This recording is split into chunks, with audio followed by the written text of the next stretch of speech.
नमस्कार, जयतु भारतः GST and other laws discussion and analysis के आज के अंक में आपका स्वागत है।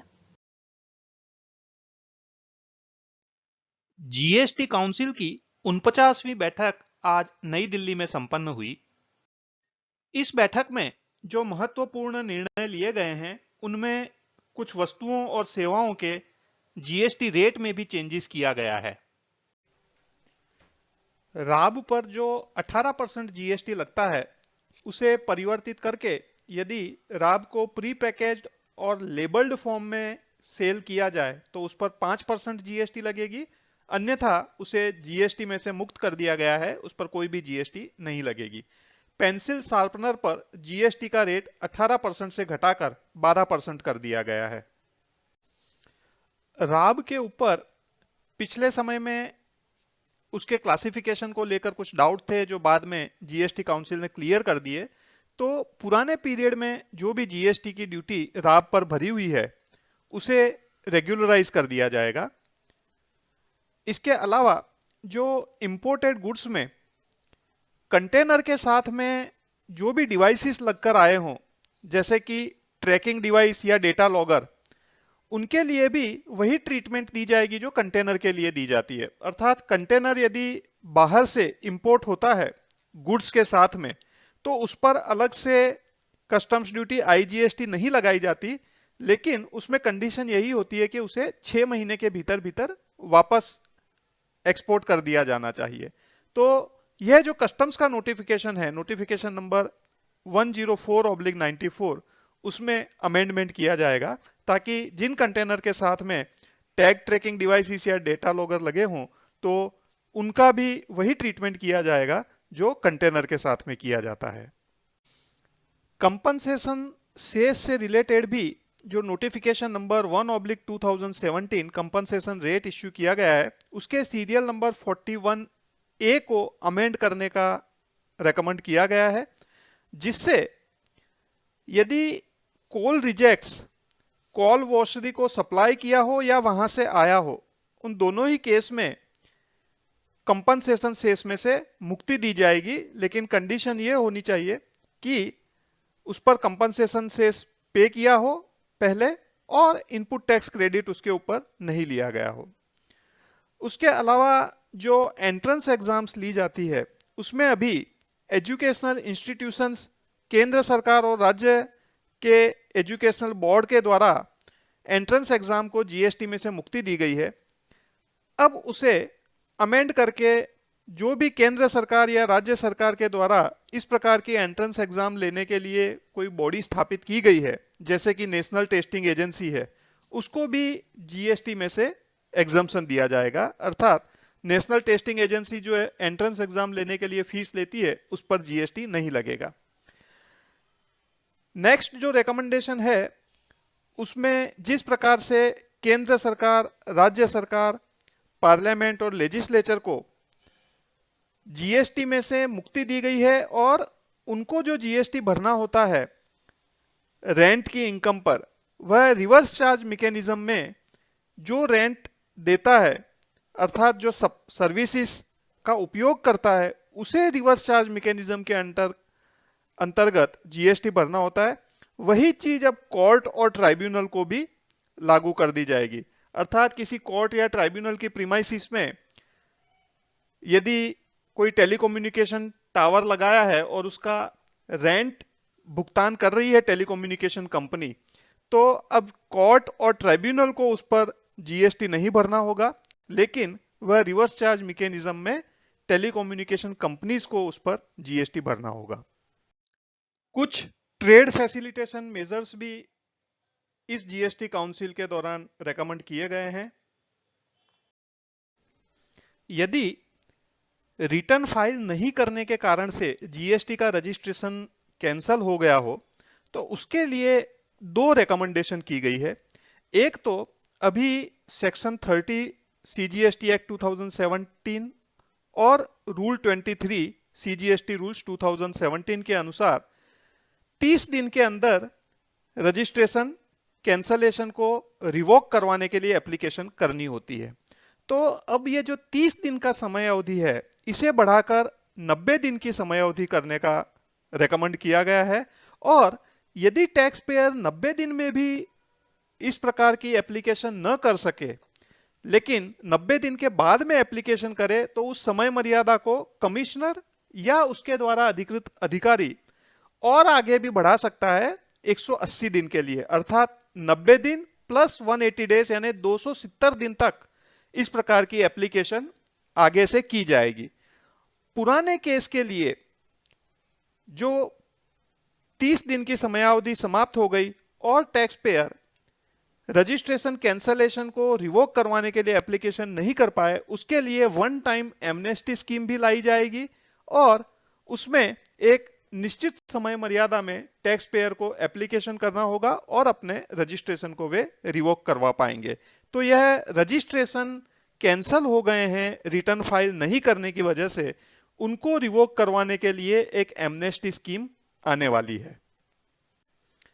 अभी सीजीएसटी एक्ट 2017 के सेक्शन 62 के अंतर्गत टैक्स पेयर ने यदि रिटर्न फाइल नहीं किया हो तो अधिकारी बेस्ट जजमेंट असेसमेंट का ऑर्डर पारित कर सकता है। लेकिन इस प्रकार के बेस्ट जजमेंट असेसमेंट ऑर्डर पारित करने के 30 दिन के अंदर यदि टैक्स पेयर अपना रिटर्न फाइल कर देता है तो इस प्रकार के बेस्ट जजमेंट असेसमेंट ऑर्डर को निरस्त माना जाता है। अब सेक्शन 62 के अंतर्गत जो यह 30 दिन की समयावधि है उसे बढ़ाकर 60 दिन का करने का प्रावधान है और इस 60 दिन को भी आगे फर्दर 60 डेज के लिए बढ़ाया जा सकता है कमिश्नर या उसके द्वारा प्राधिकृत अधिकारी के द्वारा, अर्थात टोटल 120 डेज के अंतर्गत यदि कोई एसएससी कोई टैक्स पेयर अपना रेगुलर रिटर्न फाइल कर देगा तो यह बेस्ट जजमेंट असेसमेंट ऑर्डर निरस्त मान लिया जाएगा। लेकिन पुराने केसेस के लिए क्या होगा, तो पुराने केसेस के लिए भी एमनेस्टी स्कीम यहां पर भी लागू की जाएगी और निश्चित समय मर्यादा में यदि टैक्स पेयर इंटरेस्ट और लेट फी के साथ में यदि अपना रिटर्न फाइल कर देगा तो पुराना भी जो बेस्ट जजमेंट असेसमेंट ऑर्डर है वह निरस्त हो जाएगा, चाहे पुराने बेस्ट जजमेंट ऑर्डर के सामने टैक्स पेयर ने अपील की है या नहीं की है। तो इस प्रकार से यह बेस्ट जजमेंट ऑर्डर के मामले में भी एक एमनेस्टी स्कीम का प्रोविजन जीएसटी काउंसिल ने रेकमेंड किया है। अभी एनुअल रिटर्न फाइल करने में यदि देरी होती है तो उस पर लेट फी का प्रावधान ऐसा है कि प्रतिदिन 200 रुपया लेट फी लगती है, लेकिन मैक्सिमम उसमें जो टर्नओवर है टैक्स पेयर का उसका 0.5% लेट फी लगती है। अब वर्ष 2022-23 के जीएसटीआर 9 रिटर्न अर्थात एनुअल रिटर्न से जीएसटी काउंसिल ने इस प्रकार के लेट फी को रेशनलाइज करने का रेकमेंड किया है, अर्थात टर्नओवर के आधार पर इस प्रकार की लेट फी निर्धारित होगी। तो क्या रेकमेंडेशन किया है, तो जिन टैक्स पेयर का टर्नओवर 5 करोड़ रुपया तक का है उन टैक्स पेयर को 50 रुपया प्रतिदिन सब्जेक्ट टू मैक्सिमम ऑफ 0.04% इतना लेट फी उनको देना होगा। जिन टैक्स पेयर का टर्नओवर 5 करोड़ रुपए से 20 करोड़ रुपए तक का है उन टैक्स पेयर को प्रतिदिन 100 रुपया लेट फी और मैक्सिमम 0.04% टर्नओवर का इतनी लेट फी देनी होगी। 20 करोड़ रुपए से ज्यादा का जिन टैक्स पेयर का टर्नओवर है उनकी लेट फी के अंदर कोई भी चेंजेस नहीं किए गए हैं, अर्थात उन्हें 200 रुपया प्रतिदिन subject to maximum 0.5% of turnover इतना लेट फी उनको देना होगा। जीएसटी काउंसिल ने फॉर्म जीएसटीआर 4, फॉर्म जीएसटीआर 9 और फॉर्म जीएसटीआर 10 यदि नहीं भरे हैं, टैक्स पेयर ने ये रिटर्न फाइल नहीं किए हैं, उनका रिटर्न फाइल करना पेंडिंग है, तो उस केस में भी या तो लेट फी में से कंप्लीटली वेवर कर दिया जाए, पूरी माफी दे दी जाए, या लेट फी काफी कम करके ली जाए। इस प्रकार की एमनेस्टी स्कीम लाने का भी रेकमेंडेशन किया है। अभी ट्रांसपोर्टेशन के केस में प्लेस ऑफ सप्लाई किसे गिनना, उसका प्रोविजन आईजीएसटी एक्ट 2017 के सेक्शन 13 सब सेक्शन 9 में दिया गया है, उसके अनुसार जो भी डेस्टिनेशन ऑफ गुड्स है उसे प्लेस ऑफ सप्लाई माना जाता है।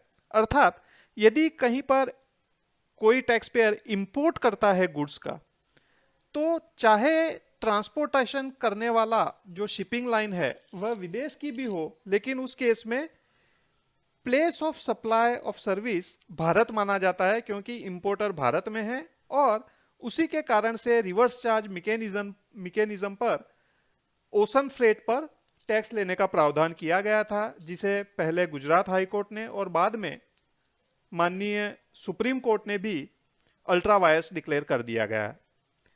अब यह जो प्रोविजन है इसको रेशनलाइज करने का रिकमेंडेशन जीएसटी काउंसिल ने किया है। इसके अनुसार जो सेक्शन 13 सब सेक्शन 9 है उसको डिलीट कर दिया जाएगा और उसके कारण से इसका इफेक्ट यह होगा कि जहां पर भी location of supplier of service और location of recipient of service यदि भारत के बाहर है, तो इस प्रकार की सर्विस का लोकेशन भी भारत के बाहर माना जाएगा। अर्थात एक्सपोर्ट के केस में तो location of recipient of service Bharat के बाहर ही है, जो अभी भी उस पर कोई टैक्स नहीं लगता है। लेकिन इंपोर्ट के केस में भी यदि शिपिंग एजेंसी भारत के बाहर की है और इस प्रकार से सप्लायर ऑफ सर्विस भारत के बाहर है, तो वह भी प्लेस ऑफ सप्लाई भारत के बाहर माना जाएगा और इंपोर्टर को ओशन फ्रेट पर जीएसटी रिवर्स चार्ज मैकेनिज्म में भरने की आवश्यकता नहीं होगी। जीएसटी काउंसिल ने कुछ अन्य महत्वपूर्ण निर्णय भी लिए हैं।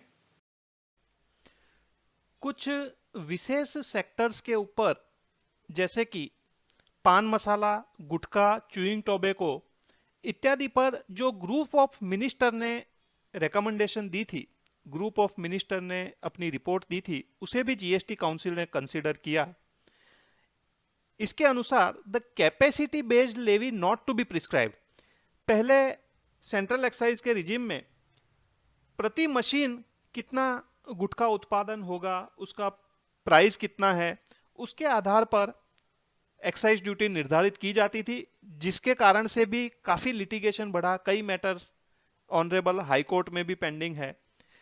तो यहाँ पर जो ग्रुप ऑफ मिनिस्टर है उनका जो रिपोर्ट है, उसके आधार पर जीएसटी काउंसिल ने जो निर्णय दिया है कि the capacity based levy not to be prescribed, अर्थात वह कैपेसिटी के हिसाब से लेवी लागू करने का कोई प्रावधान अभी नहीं करना है।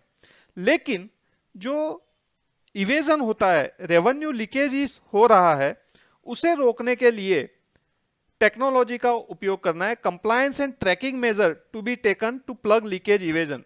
कंप्लायंस और ट्रैकिंग मेजर्स लेने हैं जिससे इस प्रकार के लीकेज को रोका जा सके। इस प्रकार की कमोडिटीज के अंदर एक्सपोर्ट हो तो रूल 96 के तहत ऑटोमेटिक रिफंड न मिलकर वे एक्सपोर्ट एलयूटी में ही कर सके, लेटर ऑफ अंडरटेकिंग में, और इसका रिफंड जीएसटी अधिकारी के द्वारा दिया जा सके, जिससे रिफंड देते समय जीएसटी अधिकारी कुछ चीजें चेक कर सके। इस प्रकार का भी रिकमेंडेशन किया है। इसके अलावा जो कंपनसेशन सेस इन प्रोडक्ट्स पर लगता है, पान मसाला, गुटखा, च्यूइंग टोबैको, उसे एड वैलोरम अर्थात वैल्यू के परसेंटेज पर से हटाकर स्पेसिफिक रेट पर करने का भी रिकमेंडेशन किया है, जिससे फर्स्ट टाइम जब लेवी होती है वहां पर कुछ रेवेन्यू कैश में आ सके। तो यह जो हाईली इवेजन प्रोन कमोडिटीज है, पान मसाला, गुटखा, च्यूइंग टोबैको, उससे रिलेटेड यह बहुत ही महत्वपूर्ण रिकमेंडेशन ये 49th मीटिंग जीएसटी काउंसिल उसमें लिया गया है।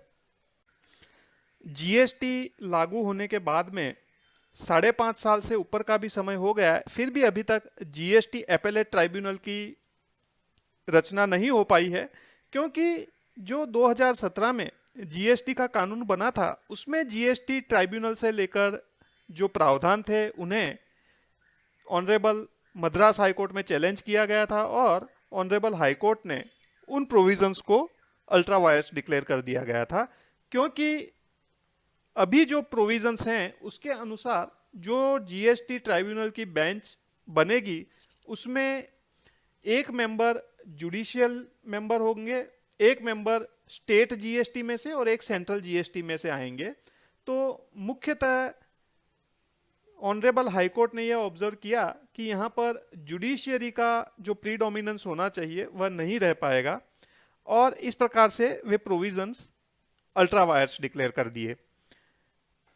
इससे रिलेटेड ग्रुप ऑफ मिनिस्टर्स बनाया गया कि जीएसटी एपेलेट ट्राइब्यूनल किस प्रकार से बनाई जाए। ग्रुप ऑफ मिनिस्टर्स ने अपनी रिपोर्ट प्रस्तुत कर दी है। उस रिपोर्ट को जीएसटी काउंसिल ने कुछ संशोधनों के साथ में स्वीकार कर लिया है। अब जीएसटी एक्ट के अंदर जो प्रोविजंस हैं उनमें संशोधन करना होगा। उन संशोधनों का ड्राफ्ट सभी मेंबर्स को अर्थात सभी स्टेट्स को भेजा जाएगा। उनकी जो भी अनुशंसा आएगी, कमेंट्स आएगी, उसके बेसिस पर फाइनली क्या अमेंडमेंट करने हैं जीएसटी एक्ट के अंदर जिससे कि जीएसटी एपेलेट ट्राइब्यूनल बन सके, उसका अधिकार चेयरपर्सन को अर्थात यूनियन फाइनेंस मिनिस्टर को दे दिया गया है। तो यह उम्मीद करनी चाहिए कि अब कुछ ही समय में जीएसटी एपेलेट ट्राइब्यूनल का गठन हो जाएगा या जीएसटी एपेलेट ट्राइब्यूनल गठन होने का मार्ग प्रशस्त हो जाएगा। जून 22 तक अर्थात जीएसटी लागू होने के 5 वर्षों तक जिन स्टेट का जीएसटी रेवेन्यू उनके पुराने वैल्यू एडेड टैक्स के रेवेन्यू से कम प्राप्त हो 14% ग्रोथ रेट के साथ में, उन्हें कंपनसेट करने का एग्रीमेंट भारत सरकार ने किया था और उसी के अनुसार विभिन्न राज्यों को कंपनसेशन सेस दिया जाता था। लेकिन कोरोना काल में कंपनसेशन सेस की आय भी कम हुई और सभी राज्यों को कंपनसेशन नहीं दिया जा पाया। अब यहां पर जीएसटी काउंसिल ने यह निर्णय किया है कि जितना भी कंपनसेशन सेस की रकम बाकी है वह केंद्र सरकार सभी राज्य सरकारों को दे देगी। हालांकि कंपनसेशन सेस का जो फंड है उसमें पर्याप्त रकम नहीं है, लेकिन केंद्र सरकार अपनी तरफ से वह रकम सभी राज्य सरकारों को दे देगी और बाद में कंपनसेशन सेस तो अभी लागू ही है, उसमें से जैसे जैसे रेवेन्यू होगी तो वह अपना अकाउंट रिकूप कर लेगी। इस प्रकार से कंपनसेशन सेस जो राज्यों को दिया जाना था उससे रिलेटेड चैप्टर यहां पर समाप्त हो जाएगा। आज के अंक में बस इतना ही। धन्यवाद। Please like, share and subscribe. आपको और किसी जीएसटी रिलेटेड विषय पर जानकारी चाहिए विशेषतः तो कमेंट्स में लिख सकते हैं। जय हिंद।